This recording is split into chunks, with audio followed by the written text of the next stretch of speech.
Chop Soccer Podcast. We are back in the building. Kenzel Washington, what's going on with you, man?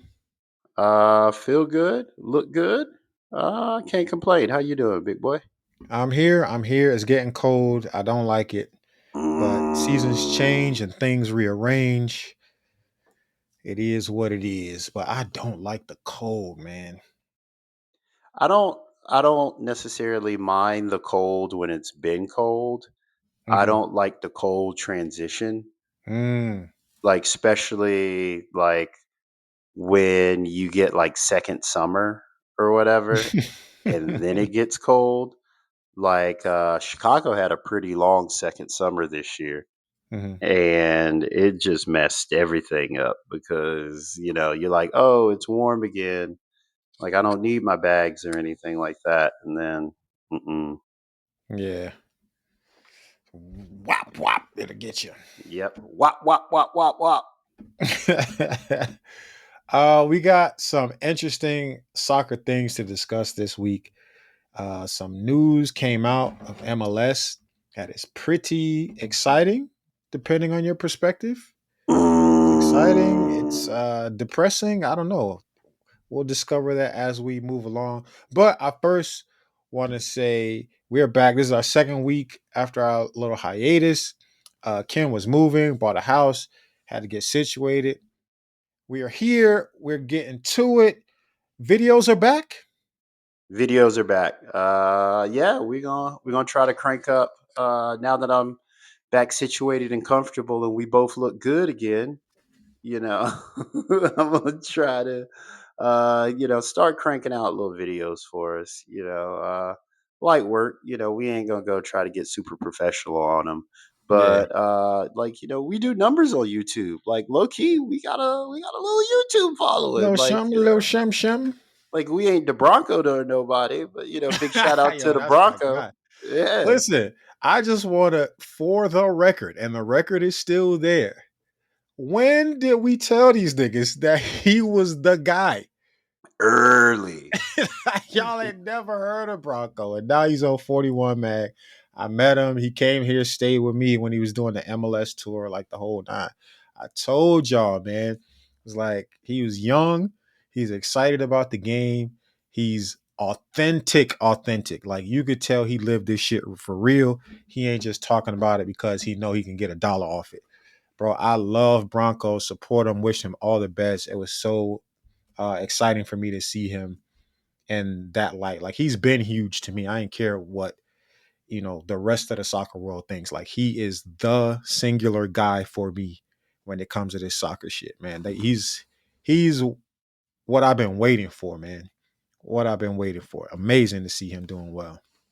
Yeah, he's the one when it comes to like actually bridging this shit Mm-hmm. because like just the way he describes like how he makes his content. Mm-hmm. You hear it and you're like, yeah, that's what's going to be the sauce, Yep. right? And you could tell when we talked to him a couple years ago that like it was only going to be a matter of time. And just 100%. like watching him do what he does, man, like I love watching his streams. Like some of the stuff he does, like the kit reveals and stuff like Mm-hmm. that, like just the energy he brings to it, Yeah. like the way he ranks them, like the way he gets out and like does the semi-European like interviewing people at game thing, Yeah. but like he doesn't like lean all into it and Yeah. like It's try real to make brief. that, Yep. yeah, like he doesn't make that his full identity. Like he's got a mix of it all, man. Like he's doing it all, and like that's what's really going to work in the marketplace here is like you got to be able to do a little bit of everything. Like Yeah. you're not just And he's going to be doing able it to, by himself too, which is yeah. insane. Like I watched him go out, shoot a whole day, walk around with me, watch the whole game, came back, didn't even sleep, bro. He spent the next like 8 hours editing Editing. the episode Yeah. to be able to post it on YouTube the next morning. And he does that shit like every day, bro. Yeah. And I'm like, yo, you like how do you I understand that you're young. Like I and one side of my brain, I get it. Cause I was his age when I was producing music. Like I would work a full day, come home, be in the studio for another 8 hours. Like but I just the editing, video editing is different because it's so tedious. With music, it's like, all right, I don't feel like doing this right now. I'm gonna stop. I'm gonna take a break for 5 minutes. I can come back. I can start a whole new project if I want to. I can do all sorts of different things. But video is like chop, cut, move the sound, put this, get the clip, put it in here, move it. Hell no, hell no, bro. Just no. I don't know how he does it. And low key, shout out to you, man. Like Ooh, you, for what? because I think there's a market for like the classic A&R, like talent ID guy. Hell no. In 2025? Oh yeah, Nigga, what? that's what the game is missing. That's what the Nah, game is bro. missing. That's Nah, what the bro. game is The game missing, bro. the game is fine. If I was gonna be there, I would have been it 20 years ago. It's too late, bro. Nah, you got the eye for talent ID, my guy. Nah, man. I And wish. I wish. But let's talk some MLS things. Primarily, let's talk Apple TV and MLS. The news has come out that MLS's $2.5 billion broadcast deal is ending 3 years early. Contract is null and void. They said, mm-hmm. listen, partner, it's about to get different around here. So we're gonna have to renegotiate this thing. So all the money is still there. That's a big plus. But yeah, the contract is ending in 2029 instead of 2032 as originally planned. First, when you hear just this headline without any details, which we're going to get into, what are your initial thoughts? The numbers are funny. Okay. The numbers are funny. Yeah, yeah, All right. yeah. So, There was some funny numbers. all right, let's see. Let's see. So, like I said, the original agreement was supposed to expire in 2032. It will Mm-hmm. end after the 28-29 season. So that's roughly 3.5 years early. So the Mm-hmm. revised payment schedule on this deal is they will get $200 million for 2026, 107.5 million for the transitional season in 26-27. Well, it's all in 27, mini season, because Mm-hmm. it transitioned to the European This schedule. season. And Yeah. then 275 million each for 27-28 and 28-29 seasons. Mm-hmm. The real kicker, well, not the real kicker, but a very interesting tidbit here is with this payout, they're actually getting $50 million more Mm-hmm. than originally planned for this Mm-hmm. period in less time. Mm-hmm. And then Apple has removed the season pass paywall. So Mm-hmm. no more paying $99 as a separate subscription fee for uh to watch soccer games plus Apple TV if you wanted to subscribe to that. Now all MLS games will just be on Apple TV. So you will need an Apple TV subscription. If you do not have one, you will need one to watch these games. So if you had it already, excellent. You feel like you've gained something, and you did. If you were not an Apple TV subscriber, you now have to subscribe. That's a monthly fee. But in addition to MLS, you get all the other Apple TV content as well. And I heard there's some pretty good shows there. All right. They all right. All So right. with this shortage of the contract, well, not shortage, but the what's the word I'm looking for here? Shortening. Shortening. Thank you. My God, shortening. Well, how's that song go? I'm sorry. Let me get on track here. Anyway, how big of a shock was this news that they are ending this deal? And does this feel like a breakup or a restructure?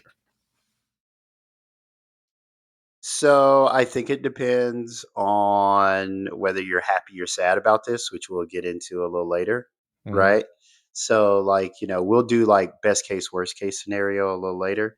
Okay. But like if you are happy about this, then like, it just feels like they're shuffling the deck a little bit so you can, like, so everybody can come back stronger, Mm-hmm. right?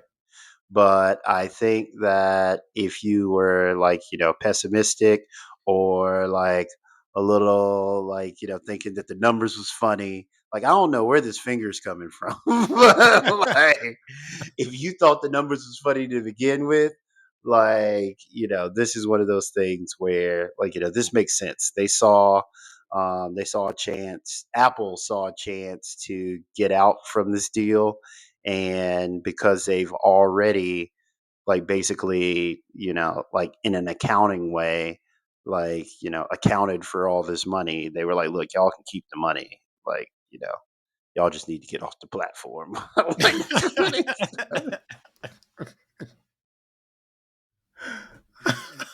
but that's like the worst case scenario.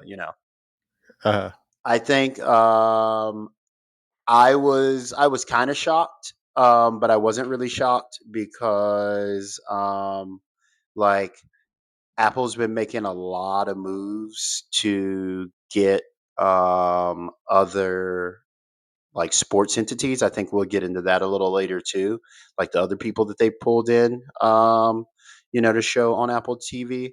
What I was really shocked about was the more flattening of the service. You know, what do you mean?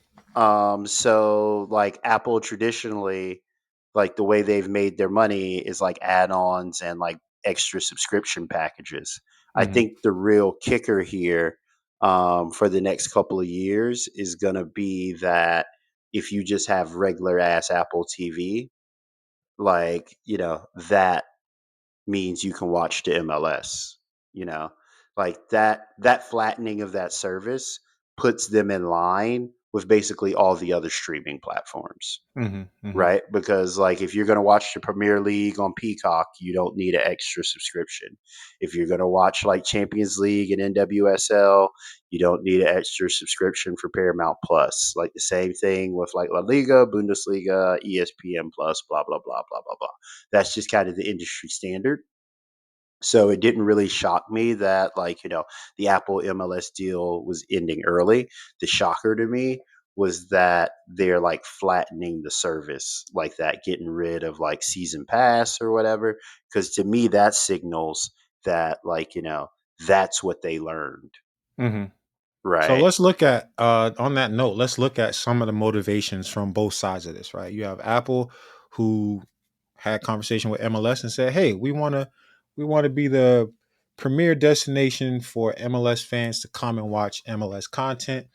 Here's 2.5 billion dollars." And then you have MLS saying, "Hey, linear TV doesn't really work for us. We're competing against leagues that have been around forever.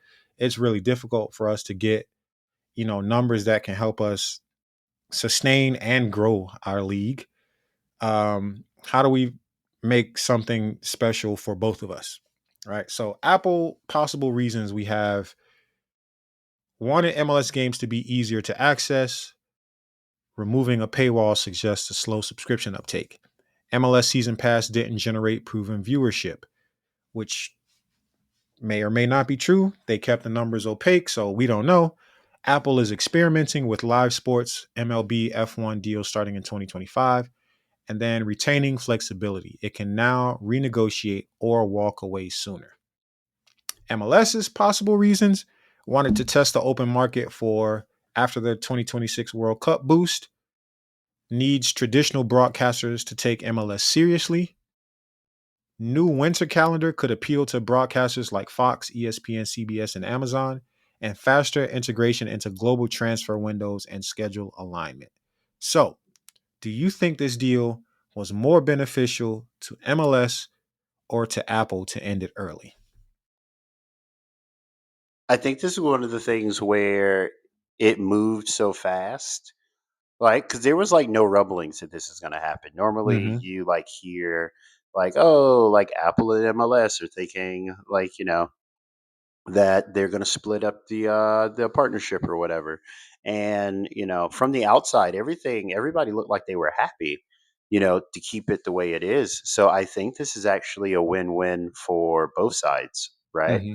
Like, I think that, you know for all the reasons you mentioned, like it's positive for both sides, right? Like Apple came in, got all the data, like learned how sports would work, like in terms of like bringing MLS in like completely, like completely behind a paywall. The only way you can watch MLS games are to watch them on Apple. They learned their lessons from that. MLS actually gets to bring their games to market earlier, because with the fall winter schedule going, that's going to be a lot. That's going to be a lot more lucrative to places that might want to hold them, because like the problem with American soccer and their lack of ability to generate, um, I guess what you would say, like comparable revenue to other leagues, Hmm. well, other big leagues, is that like the calendar's not the same, Hmm. right? Like, like summer is traditionally the most down period for watching like anything in the American market. Right. So, like, MLS gets their opportunity to, like, take everything back out on the open market. Like, I do think they want to get back into linear television. So that's really helpful for them. So I just think it was a win win all around. And that's why it moves so fast. Like, I Yeah. don't think, we can talk about losers in this, but I ultimately don't think there are any. I just think, how we kind of got there signaled, depending on what you look at as like best case scenario, worst case scenario, I think you can kind of say that like it was best for both of them to end the deal right now at this stage to get all the positives that they want to out of it. But it's not a good sign that they ended it early. And both of those can be true. Yeah. I feel like this is a bigger win for MLS. Why? So I, without knowing the details of who wanted to do what, right? Like, why did they decide to do a separate season pass subscription at $99? Hmm. My guess would be because NFL has one, the Yeah. NBA has one. Like, that's just how it goes. And fans of these leagues, they pay this money. They can talk all the trash they want to. People have NBA All Access or whatever it is called, and they have NFL Season Pass. We know this. I don't Yeah. know. Do those even exist anymore? Yeah. NFL has its own, and NBA definitely has its own. Yeah. Yeah. So my guess, right, is they were like, this is how it works. We'll do it, and we'll see how that works out. Because I believe, like from Apple's perspective, I still feel like their goal was to, like you said, take a swing at sports because you need sports content to have a competitive streaming service. And again, we talked in previous episodes about their ability to have really, really strong storytelling around sport, like the F1 Drive to Survive. Netflix did that. So Apple can do that as well. We thought they were going to have some sort of follow up, follow leagues and players and teams, not leagues, league. And, we'd have some content around that. If you do that and it's still locked behind a The $99 season paywall, pass. yeah, it's Yeah. like, so now they're probably just kind of looking at it like, oh, you know what? We don't need to do this. Like, we have a strong streaming service offering. We can just pull this out of the paywall. We'll add more subscribers. We'll increase our revenue. We'll, increase our stock price. This is all good for us to do it this way. But again, I say this is a bigger win for MLS because listen, say what you will, but MLS knows how to run their business. And they're like, hey, so the whole owners committee said we're about to switch to a European schedule. That gives us room to get back on linear TV because that was probably the biggest. headache for them and why they ended up with Apple in the first place. Like, we cannot get the money we need on a linear TV deal because we're competing against literally fucking everybody. Every, primetime TV show, every, daytime talk show, NFL in certain season, NBA in a certain like MLB, like we're competing against everyone all the time. Going to the Euro schedule gives us more space to navigate, and we might be able to pick back up some linear TV money in pieces, splitting up.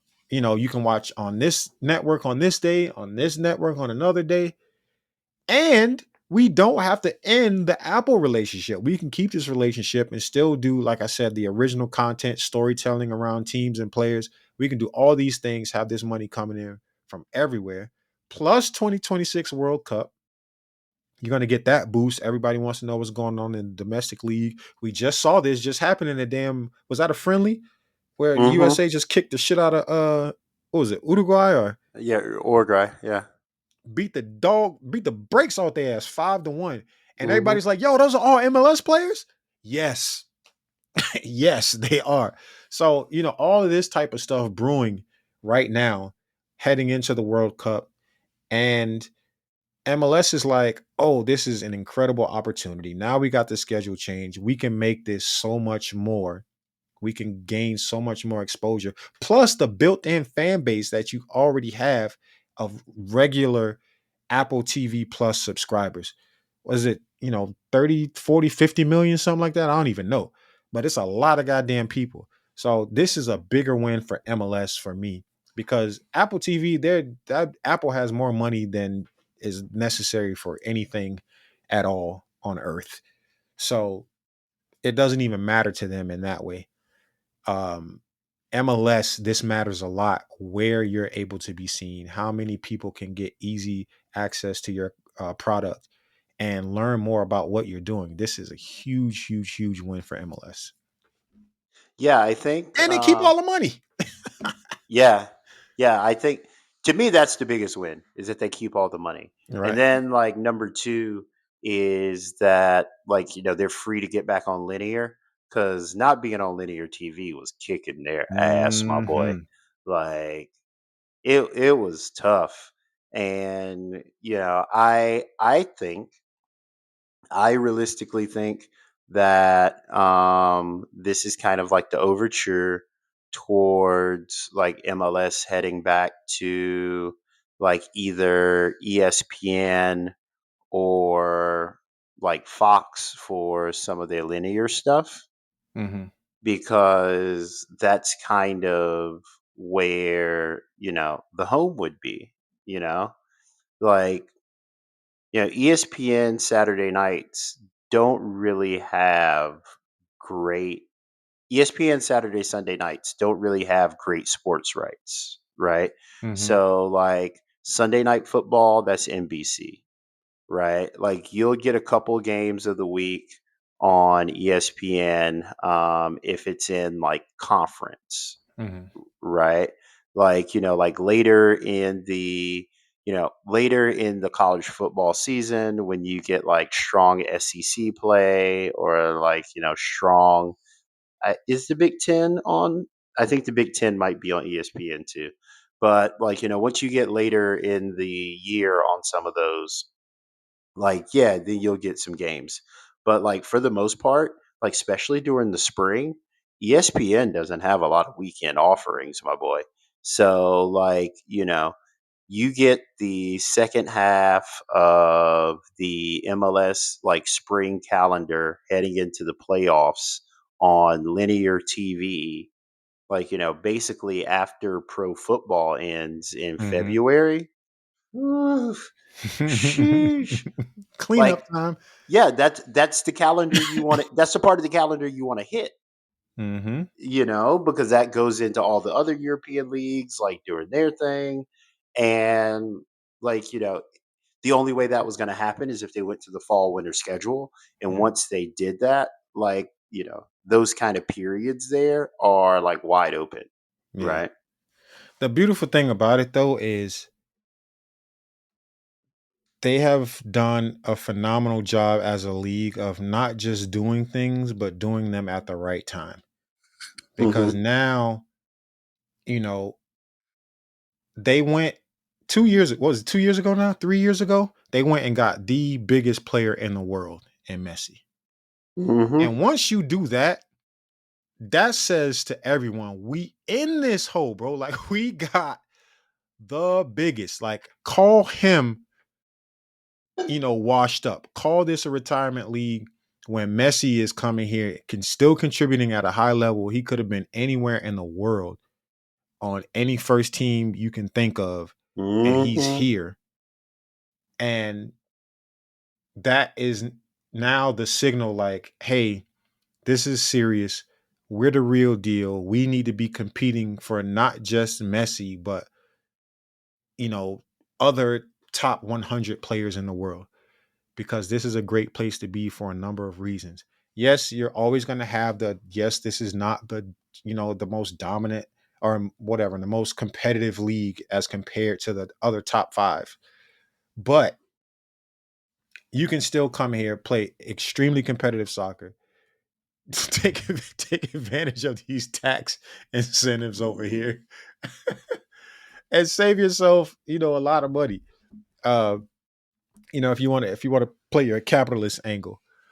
The other thing I'm forgetting too, as I'm talking about this, something else buzzed in the back of my mind. Going back to linear TV also brings back local reporters. When I tell you I miss Ian Joy calling NYCFC games, Mhm. and he didn't go to Apple because they don't have enough money for me. They gave it all to MLS. Now he's like, oh, I cannot wait to get back in that booth, cover my team, get my bag, and do what I'm so very good at.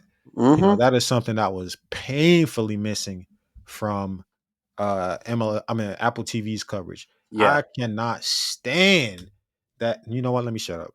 I have friends that I have friends of friends. Yeah, let me. Well, It was I'll not a great product. I'll say this so you don't have to.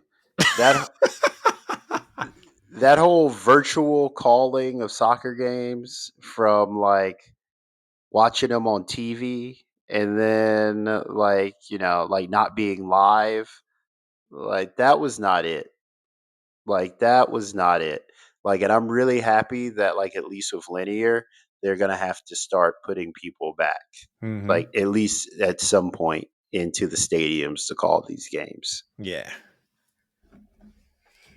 One thing, one I'll thing, take it. uh, one thing before we move on to, oh shit, what was I gonna say? I lost my train of thought. Never mind. Go ahead. All right, Uh, so let's look into some best case scenarios here. We know what's happening. We know the why, kind of. We'll see how it all plays out. But this could be really, really good in the long term, or it could be really, really bad in the long term. So we know MLS becomes easier to watch, viewership rises, 2 thumbs up. Winter schedule boosts credibility for MLS. They're competing mhm, for better players at the right time instead of trying to, finagle deals, pull players out of seasons and having designated players come after the season has already started and we're already halfway through and it's hard for them to integrate into the system. All that's out the window once this comes around. Apple stays in the mix and they can renew a deal later with better terms for both parties. And MLS reopens bidding war for linear TV rights. And MLS continually proves its product is stronger than critics say. So,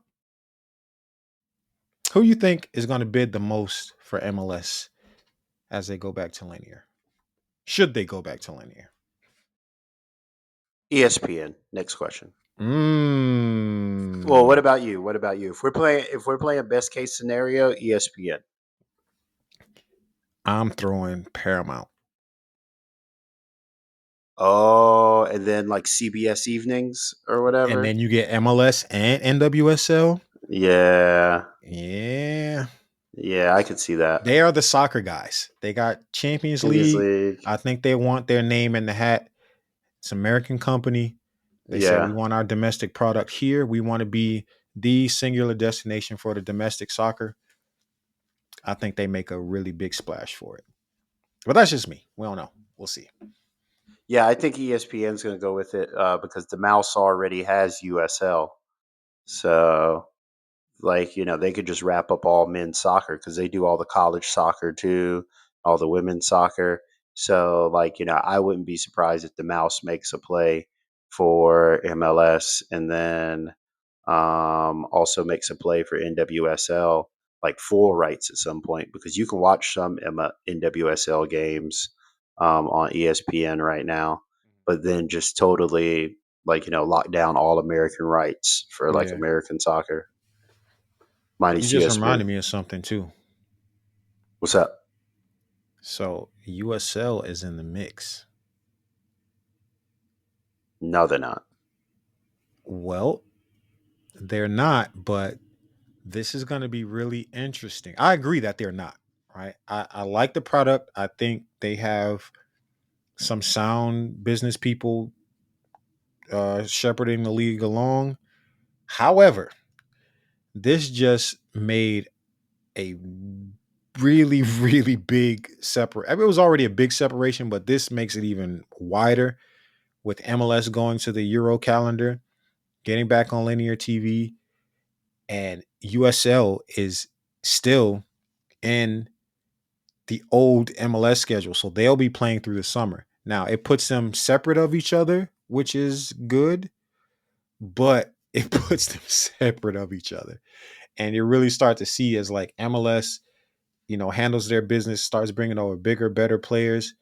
It's going to obsolete USL, man. If they don't like figure, everybody's saying, pro rail, pro rail, pro rail. If they don't make that shit do something incredibly special, which I don't see it personally, boy, we're going to have another failed league story. Well, I think that USL is possibly going to end up being permanent minor leagues. Mm. And But they sanctioned D1.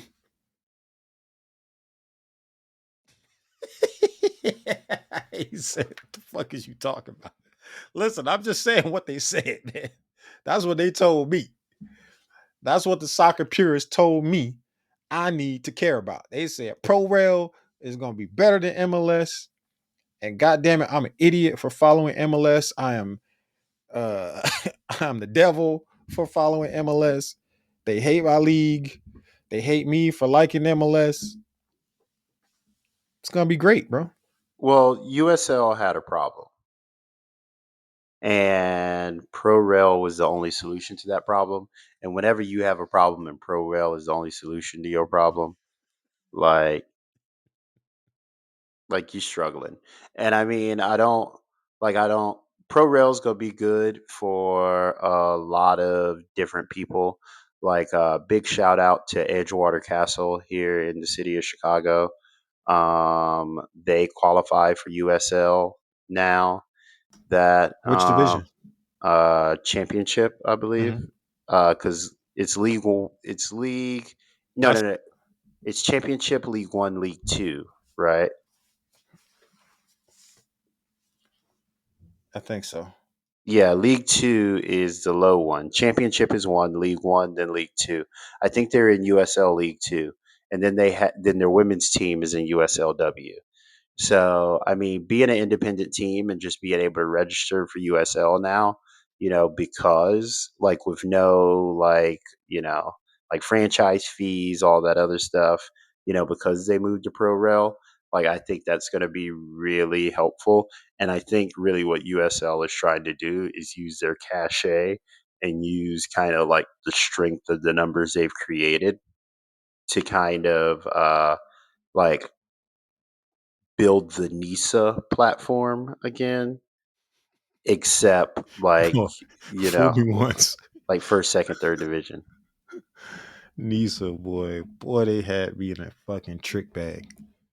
Oh yeah, that we started with Nisa. We was like, oh, this Nisa shit Mm-hmm. might be alright. Bruh, they swore they had it figured out. They told a good damn story. I mean, I think USL is gonna be like I don't know how this became USL hour. We'll get back on MLS. But like I think USL is gonna be fine with Pro Rel. I just don't think like, you're never gonna build like the clubs you need for Division One status on the back of Pro Rel. Mm, It's just okay. not gonna happen. All It's right. not We'll gonna leave happen. it at that. Let's jump back to some worst case scenarios. If things go wrong, Apple leaving early signals weak viewership. We'll leave it at that. Pretty straightforward. No transparency without having those numbers. Linear TV says we not bidding shit. I don't know what y'all Hmm. been doing the last 5 years. Show me the data, and they can't. And Apple is not going to give it to them when they're like, "Well, y'all don't want to deal with us. It's not my problem. You're not getting it." Winter schedule doesn't resonate. Really harsh weather in the northern markets. Those February games. I mean, listen, the season already starts in February pretty much. I live in New York. You live in Chicago. Them early games, probably the first five, six are Oh oof, yeah, niggas they don't be are fucking not with them. ideal. Yeah. Niggas So don't be nothing fucking really with them. changes there. They have a break for the dead coldest months traditionally, which are December and January, is it? Hmm. And then yeah, they pop back up in February. So that's I don't really see that being too big of a deal. Fragmentation returns. So again, like we talked about, if they do go back to linear TV, it might be bidding from several networks who want different games at different times or for different reasons. That could be annoying trying to figure out where to watch the game. I really, really enjoyed logging on to my TV, opening up the Apple TV app, and my games were just there. Whatever team, whatever it was on the schedule, if I was in front of my TV at their scheduled time, I could watch it, no issues.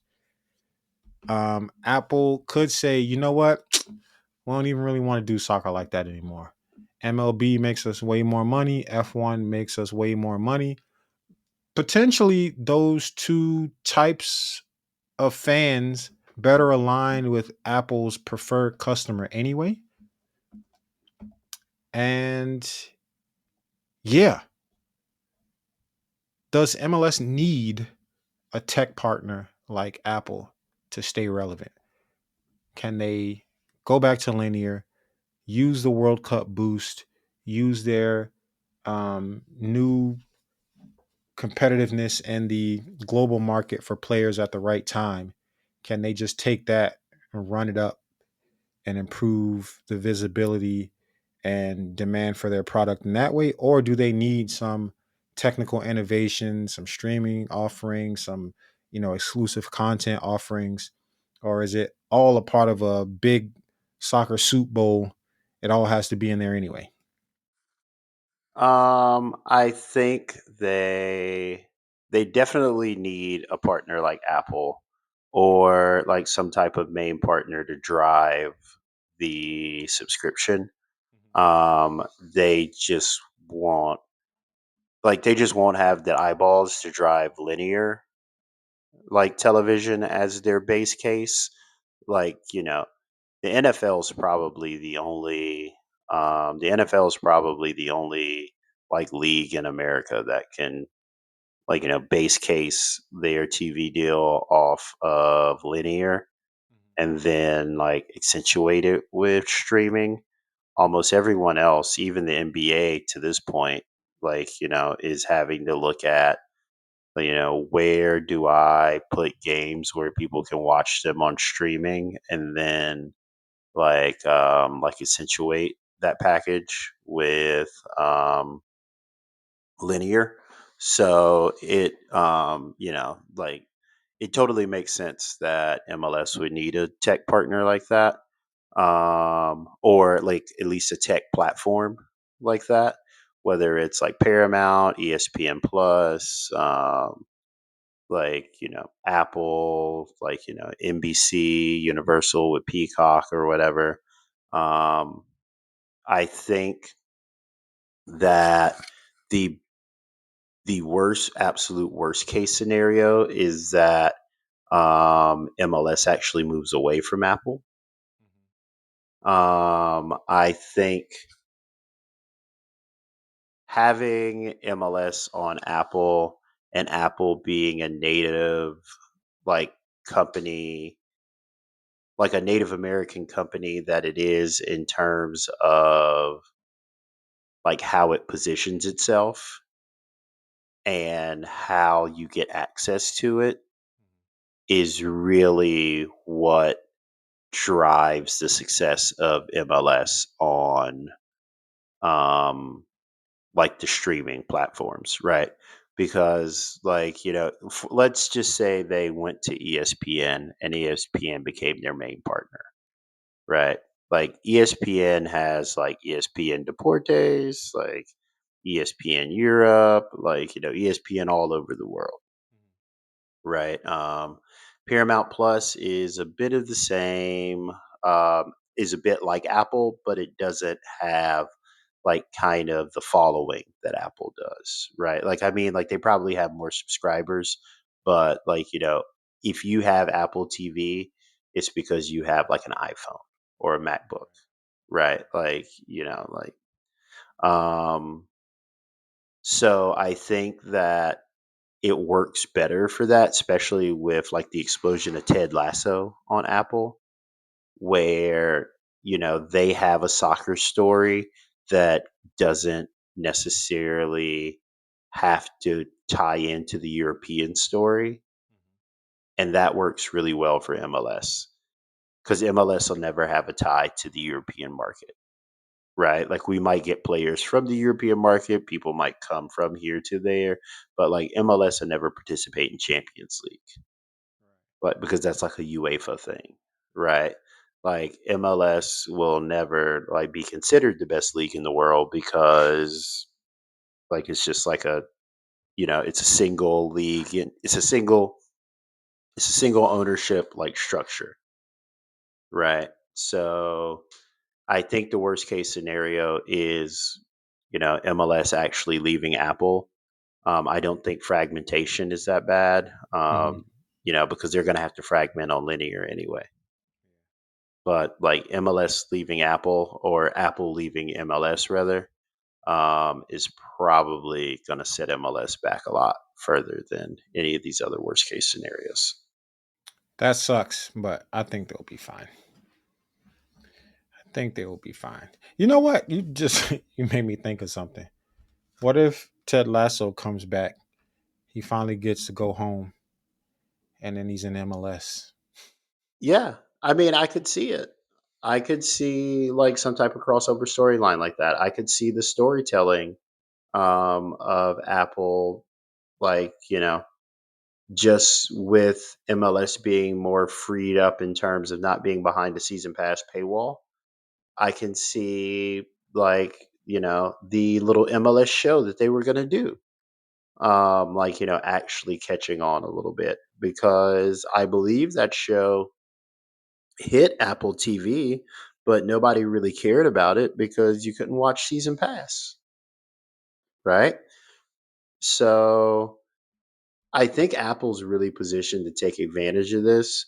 Um, I think if they renegotiate a new deal post World Cup, it's not going to be at the numbers that people think it's going to be.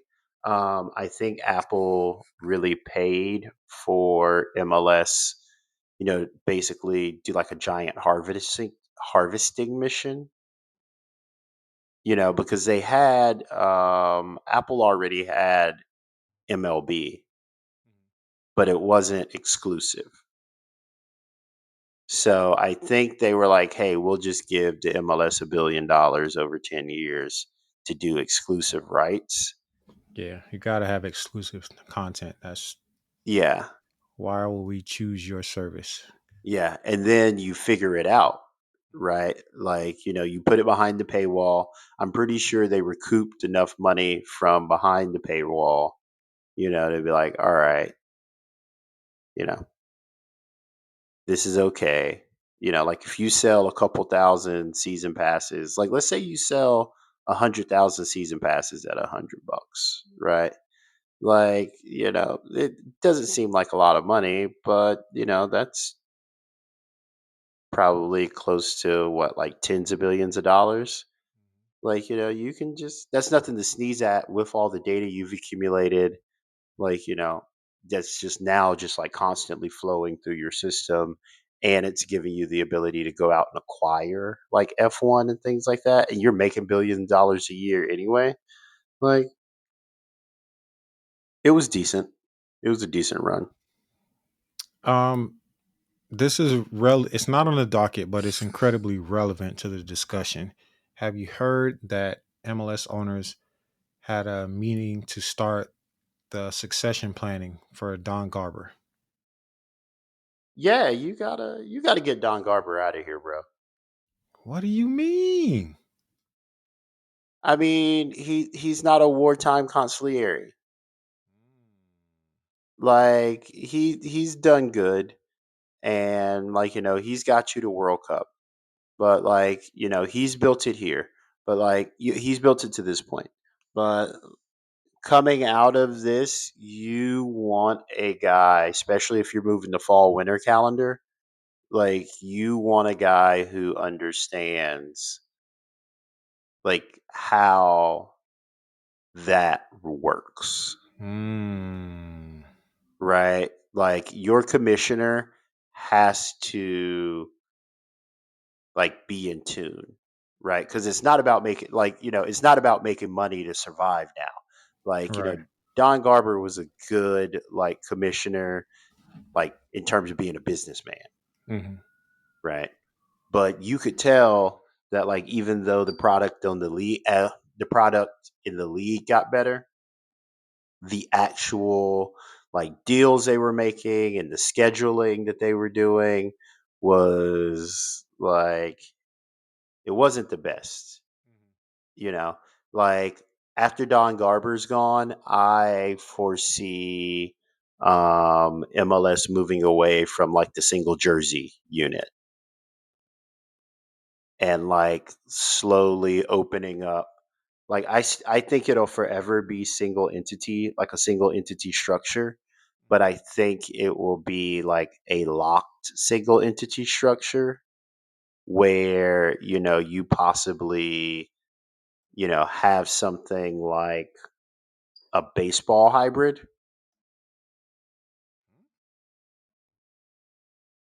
Like you have like an NFL schedule, but like a baseball hybrid kind of model where you have like MLS 1, MLS 2, MLS 3, MLS 4, like up and down the divisions. And all of them, instead of being like academy kids and stuff like that, like they're like the baseball version of like, I said MLS, MLB hybrid, where it's like double A, triple A baseball, and that's where you start like filtering into like the other cities, Okay. right? But I think they want 32 teams. Like I've said forever, I think the goal of MLS is to get to 32 teams, really build out conference style, like the NFL does. Like they don't play everybody anyway, right? So, like, build out the 32 teams, really like hyper localize and build those rivalries that way, where, like, you get a NYC FC New York Red Bull derby like 2 3 times a year. Only one of them's making the playoffs, right? Like, you create those stakes like locally, right? Because that's what the NFL does so good at. And I don't like ultimately I don't think you can do all of that with Don Garber. Like I think he was a good money making guy. He's not like a sport guy, and I think they're looking for someone who like understands like fall winter schedule going into the playoffs, but also has a understanding of like what works in the American like sports market because MLS has gotten way better players, but they've really lagged behind in the sporting like market. And I think you'll see things like jerseys go away, like kind of the way the conferences are aligned are going to get switched up. But like Adidas is probably first out the door. That's what I was going to say. Adidas is probably first out the door when Don Garber goes to I can because see it. I because feel like you're just hmm? not selling jerseys. Yeah. I feel like someone really, really wants him to come do the thing he's been doing for them. I think he may go either to Mexico or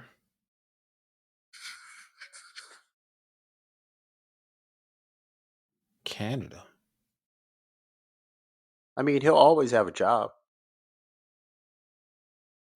Yeah, I guess. Yeah, I he'll. don't even know how to think about that part of it cuz yeah. But yeah, it's just very interesting that they're starting this succession planning now. I'm certain that there's no like we need him to go. I think he either wants to or needs to go for some other business reason. They trying to get And that nigga out by the time they go fall winter. you might be right. It just sounds crazy that that will be the case. It don't sound crazy. Okay, I'll take I your word for it.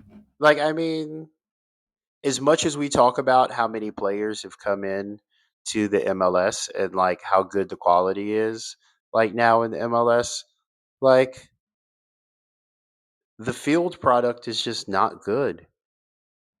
And What the fuck are you talking about?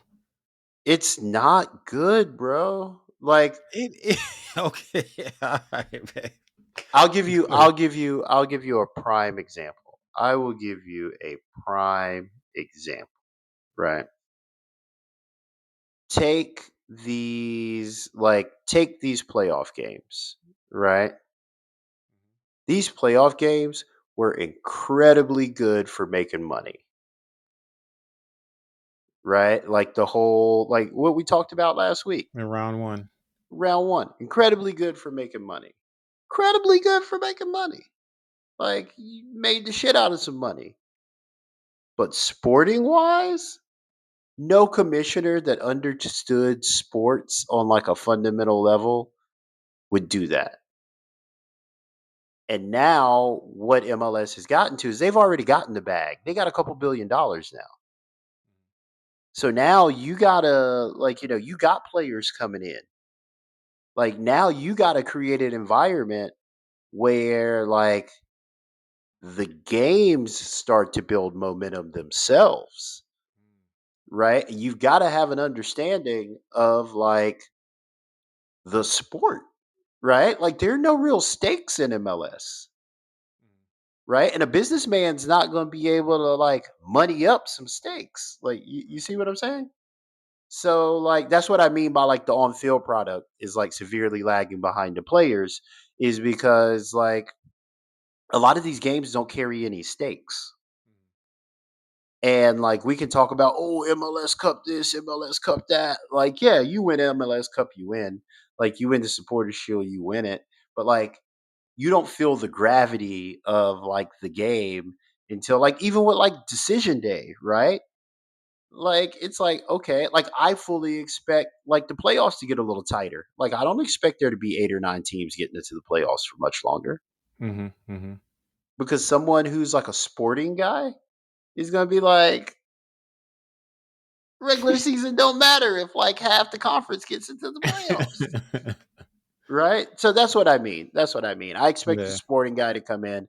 I think they're really happy with Don Garber, but like after the World Cup, when all the eyes are on the league, like the way you're going to keep people is by like creating stakes, like creating things that matter, like being able to build storylines through the games themselves, right? Like creating a compelling playoff race that starts like coming out of the winter session, like coming back from break into the spring session, right? Like that's not a money thing, right? Like you want your fall session to be like, all right, like teams are kind of forming, you kind of have an idea like who's going to do what, and then soon as you come into like February, you want February to May to be the most compelling shit ever because that's the Right. open part of the calendar. But Right. like you need a sports guy to do that. Hmm. Why am I doing my hand like Trump now? Bro, I will shut this shit off. Hell no. Ew. You need a sports guy. Oh, Need a sports guy. No, but like you need a like you need someone who understand. You're gonna need someone who understands how to improve the quality of the on field product because now the players are here and they're gonna expect that, right? So all righty, man. Yeah, this is all really, really interesting stuff. I'm excited to see where it goes. I love, being in this unique window of time where we can watch this evolution. Like how many people are alive to say that they saw the formation of La Liga and like how it came to be what it is today, or the Premier League. Like you just don't have that. So we are watching history being made. And you can say that about any number of things, but this one is really cool to me. I enjoyed it a lot. It is about that time for us, though. This is our last show before Thanksgiving. Are you hosting? no, the place isn't ready yet. Oh. Hey, did you put your TV up? Nah, bro. TV's in So storage. Where the TV at? no. The TV's in the living room, like leaned right up against the wall where it's gonna go. Okay. It might go up this weekend, but the ultimate plan is over like the Christmas holiday, like in December or whatever. I'm gonna start doing like some major work to the place. Like now you can kind of see like I just got stuff around, like it's gonna clean up a little bit, but like December's the month where I start like like doing stuff like build it in my little IKEA entertainment center into the wall and then putting the TV on it and like doing stuff like that. So like by the time you visit, you'll see the vision. Yes, sir. Yes, sir. All right. So next episode, we come back with some playoff coverage, off-season rumors, and what MLS must fix before 2027, man. Can't wait for NYCFC Stadium to open. World Cup. I will not be able to attend. I swore up and down I was gonna, you know, pull on some debt or whatever was necessary to be at one of these damn World Cup games, bro. Yeah, it's not happening. It's expensive. NYCFC tried to kill me as well. Their pricing on this premium seating in the new stadium is whew. Yo, in December, at the end of the playoffs, we'll do like a pricing episode Oh yeah. where we talk about like new stadiums coming online and then like the World Cup pricing too. We'll just do like a whole tickets episode. Oh yeah. I'm here for that. All right. As usual, thank you for listening. Like, subscribe, do all the sharing things that help us grow. We love you. We appreciate you. We'll see you on the next one. Reminder, new video format coming. Check for us on Instagram and YouTube. We'll be there. You be there too. Or be square, biatch. Salute.